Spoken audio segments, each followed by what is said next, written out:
Okrak. Okrak, okrak. Ayan. O, diba?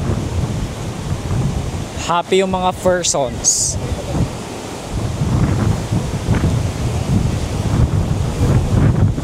Medyo madami yung mga turista natin ngayon. Ayan, no? Nagkalat sa White Beach. Dahil hindi po sila makapag-activities. Gawa ng cancel pa rin ang water sports activities as of this moment.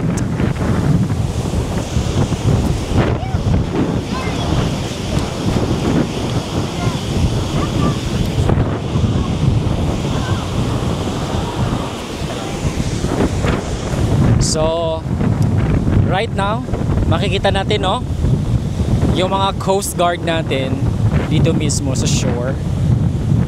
Ayan. Nakaantabay din sila anytime soon kung may mangyaring hindi ka nais-nais. Good job, Coast Guard! Ay, may vlogger dyan na afam. Hello! Ayan, yung mga Coast Guard natin. Kasi syempre,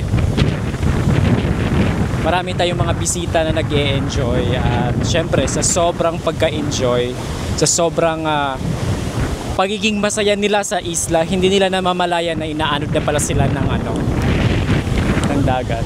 Kaya todo bantay yung mga Coast Guard natin.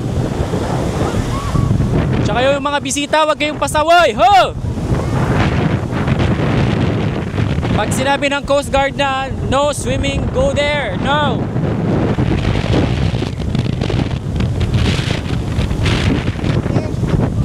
Ang ganda ng shore, ang ganda ng Boracay, everything is beautiful, including me. Cha! We don't talk anymore. We don't talk anymore. We don't talk anymore like we used to do. Okay, papunta na tayo sa may Estasyon 2 upang doon na naman tayong maghasik ng lagim. Wala akong mahanap na magbi-video sa akin. Ang sarap pag-interview ngayon. Pucha. All the persons I've known, they're not available. What a F. Ayan. But bottom line is, I'm happy to be back in Boracay. I am definitely be here for good again. By the way, ang boundary ng Station 2 at Station 1 ay yung Starbucks. Nakikita niyo yung Starbucks? Pag dito ka na, Station 2 na to. Ayun. Oh, diba? Happy-happy lang. GV-GV lang. Sabi nga ni Meme. Wow. Meme. Close kayo.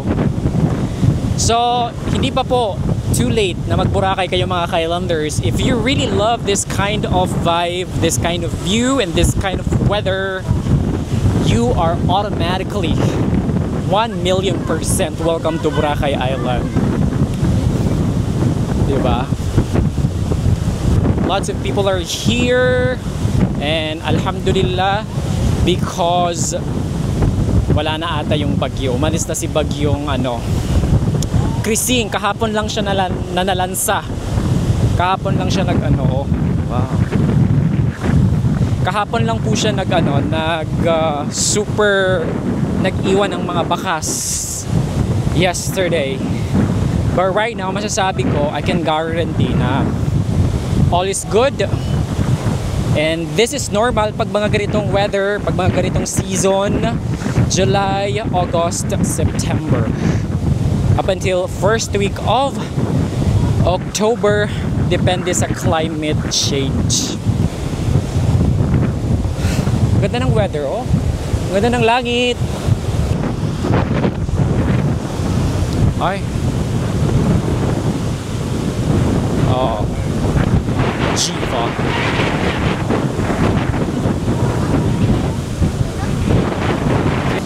Ang saya ng mga tao. Okay, dito na tayo sa may D-Mall. Wala silang choice eh.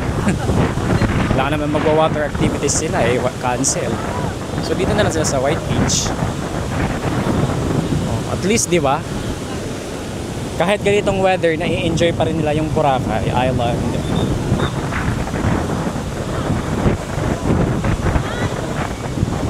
Ayan. It's pretty cool. Okay. Meron tayong ano doon. Ayan yung mga lifeguard natin. Yung naka-yellow. Lapitan natin sila.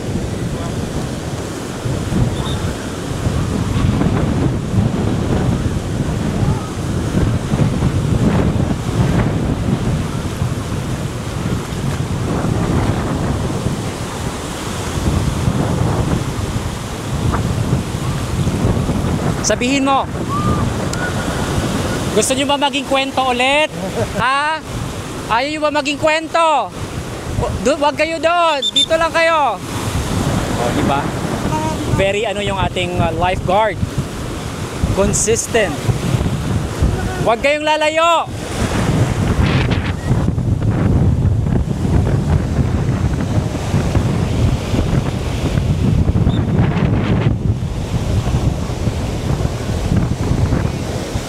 Dito tayo ngayon sa back beach called Bulabog Beach. So dito yung busy area as of this moment.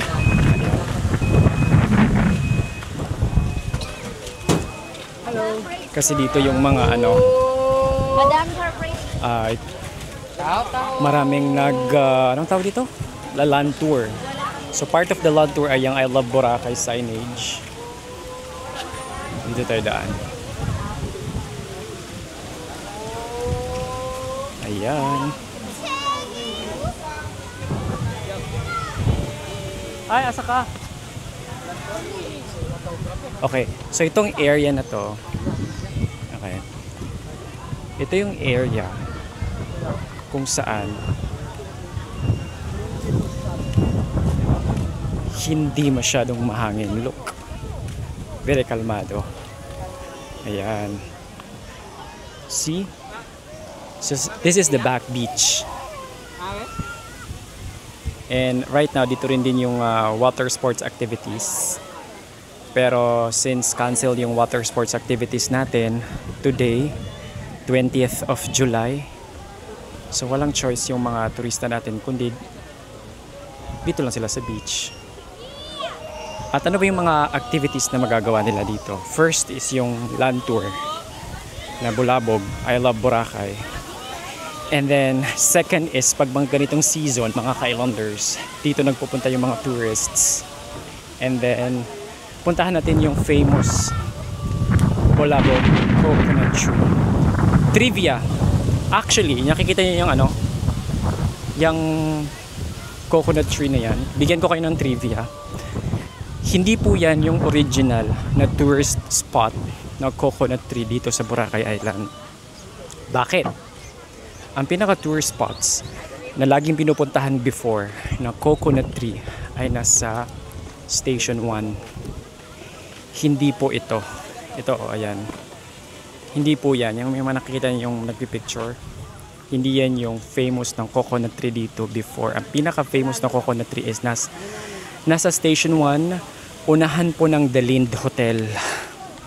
Katabi lang po ng Harlan Hotel, yung hotel ni Heart Evangelista. And the reason why ito na po yung naging spot ng mga turista as a coconut tree spot. Ayan. Because wala na po yung coconut tree na yon, yung tourist spots sa may Harlan Hotel sa Station 1, because inanod na po yun ng bagyo kung hindi ako nagkakamali 2022. Yun po yung pinaka the best, pinaka maganda at pinaka tourist, pinaka magandang view na masasabi ko kasi nasa White Beach talaga siya. Oh, di ba? So dito din makikita yung ano, yung nagbebenta ng mga ano, sea urchin. So di ba very magkaiba yung ano, yung view ng White Beach at saka ng Back Beach. So do you have a job? Another trivia for this ka-islanders is itong Back Beach, dito yung mga kite surfing activities. Ayun, kung makikita yung mga kite surfing stored doon. Ayan. Dito po siya nagaganap pag malakas naman yung habagat dito. So yung habagat dito nagsastart siya usually mga end na ng October or November, and December, January, February, March, ganun. So dito sa Boracay Island, dalawa yung season dito. Habagat season at summer. Only in Boracay Island yan. Kung hindi ako nagkakamali, correct me if I'm wrong. It's time for me to go home na. Tapos na tayo. So if you like the video, don't forget to like and subscribe sa ating Boracay adventure. So sa mga hindi nakakaalam, I am a tour guide dito sa Boracay Island. I live here in Boracay Island for 5 years now. Bilis ng panahon. So dito ako na lockdown actually. Kaya dito na ako tumira. So it's like accidentally yung aking pagtira sa Boracay Island. Bye!